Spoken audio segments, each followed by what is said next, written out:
오늘의 수업 내용은 4가지 선거의 원칙, 게리 맨더링. 선거를 관리하는 선거관리위원회와 그다음에 선거공영제를 알아볼 것이고요. 일단 4가지 선거의 원칙을 먼저 한번 알아보도록 하겠습니다.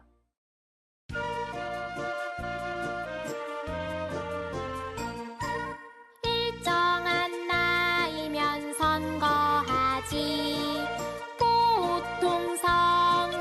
보통선거 한 사람에겐 한 표씩만. 한 표. 평등선거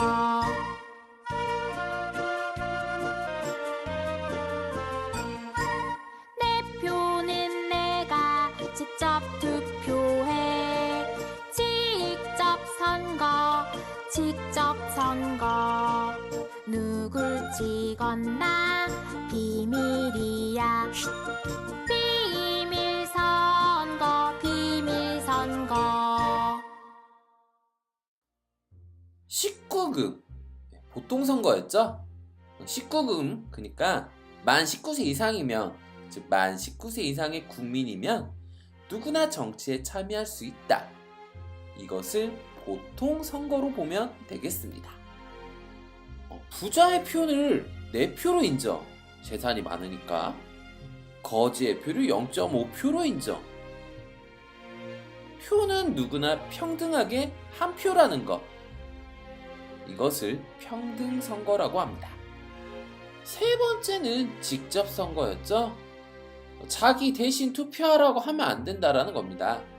힘들어도 자기 자신이 직접 해야 된다라는 것이죠. 마지막은 비밀선거입니다. 자기 자신이 원하지 않으면 자기가 찍은 투표 결과를 알리지 않아도 된다라는 것을 의미합니다. 게리맨더링을 알아보겠습니다. 특정한 후보, 특정한 정당한테 유리하게 선거구를 원래는 국회에서 정하는데요. 이 선거구를 특정 정당이나 후보자가 유리하게 마음대로 바꿔서는 안 된다라는 거죠. 그래서 이걸 선거구 법정주의를 정하는 건데요. 아무튼 선거구를 마음대로 정하는 걸 게리맨더링이라고 합니다. 관련된 영상 한번 보시고요. 자세히 설명하도록 하겠습니다. 수도권에선 10개의 선거구가 늘어나게 됐지만 농어촌 지역은 서울 면적의 10배에 달하는 공용 선거구도 탄생했습니다.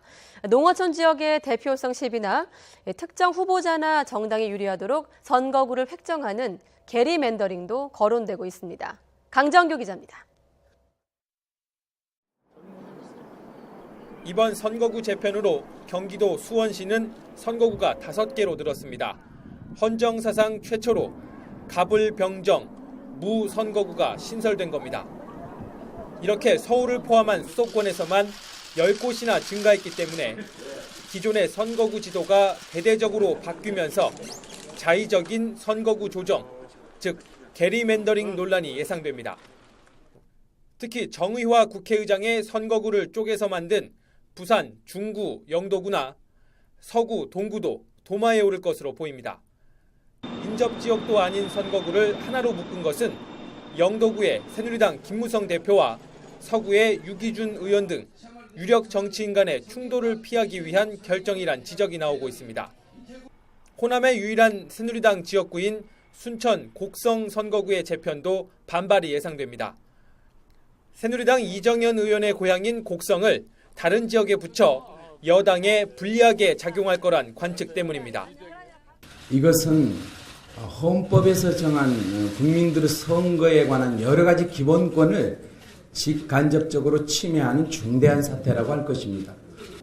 농어촌 지역 대표성 시비도 가시지 않을 것으로 보입니다. 강원도에서는 무려 5개 시군이 합쳐져 공룡 선거구가 2곳 탄생하게 되는데 면적만 놓고 보면 서울의 10배에 달합니다. 지역 주민의 의사는 무시된 채 4개 시군, 5개 시군이 묶여지는 공룡 선거구, 괴물 선거구가 만들어질 수밖에 없기 때문에 이에 대해서 지역 주민들이 크게 반발하고 있고, 법정 제출 시한을 무려 139일이나 넘긴 선거구 획정안이지만 논란은 앞으로도 계속될 전망입니다.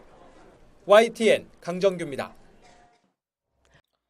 게리맨더링의 유래 자체는요, 미국의 주지사 게리가 있습니다. 이 게리라는 사람이 자기가 공화당 사람인데요, 선거구를 공화당이 유리하게 나눠놓으니까 그리스 신화에 나왔던 괴물과 유사한 모습을 띄었다고 하네요. 그래서 이거를 두 개를 합쳐서 게리맨더링이라고 부르는 것이고요. 선거구를 조작하는 것이 얼마나 위험한 것인지 한번 설명드리겠습니다. 그림은요, 어느 지역에서 보수를 지지하는 세력, 혁신을 지지하는 세력을 대략적으로 나누어 놓은 것이라고 보겠습니다. 그림을 잘 보시면 보수 10개, 혁신 10개로 즉 팽팽하게 보수와 혁신을 지지하고 있는데요. 만약에 이 지역의 선거구를 4개로 나눠야 한다고 가정해 봅시다. 혁신당 입장에서 선거구를 녹색, 노란색, 분홍색, 파란색으로 나눴다고 봅시다. 4개로 나눈다고 했으니까요. 녹색인 곳에서는 혁신당이 되겠죠. 노란색인 곳도 혁신당이 될 것이고요. 파란색인 곳도 혁신당이 되고 분홍색인 곳만 보수당이 됩니다. 즉 3대1로 혁신당이 당선이 된다는 거죠. 보수당 입장에서 게리맨더링을 한다. 노란색, 파란색, 녹색, 분홍색 이렇게 게리맨더링을 한다라고 봤을 때요, 4개니까요. 노란색인 곳은 보수 셋, 혁신 둘로 보수가 이기죠. 파란색인 것도 3대2로 보수가 이기고요. 녹색인 곳도 보수가 이깁니다. 분홍색인 곳만 지고요. 게리맨더링의 결과에 따라 어떨 때는 혁신당이 이기고 어떨 때는 보수당이 이기고 선거구를 획정하는 것은 굉장히 중요합니다. 즉 앞에서 봤듯이 게리맨더링을 막아야 되겠죠. 그래서 국회에서는요, 선거구를 미리 정합니다. 선거를 하기 전에요. 국회에서요. 이것을 선거구 법정주의라고 합니다. 국회에서 이제 선거구를 정해서 선거가 치러지겠죠? 불법 선거, 금품 선거, 부정 선거 이런 것을 관리하는 곳이 있어야 될 거 아니에요? 이곳을 선거관리위원회라고 합니다. 선거공영제를 알아보겠습니다. 선거 비용의 일부나 전부를 국가가 부담해주는 것, 이것을 선거공영제라고 하는데요. 선거공영제를 하는 취지는 무엇이냐면, 능력은 있지만 돈이 없는 후보가 있습니다. 이 사람은 정치를 하는 것이 좋겠죠. 하지만 돈이 없어서 출마를 못할 수가 있잖아요. 이런 것을 막기 위해서 나온 것이 선거공영제입니다. 하지만 전부를 다 국가에서 세금으로 이렇게 해준다면 다음과 같은 일도 벌어질 수가 있겠죠.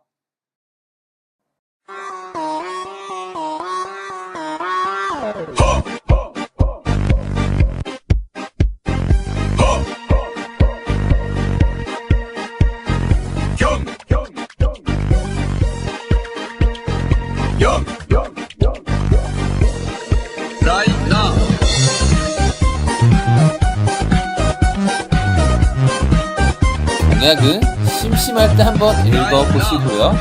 오늘은 여기까지 하도록 하겠습니다. Right now!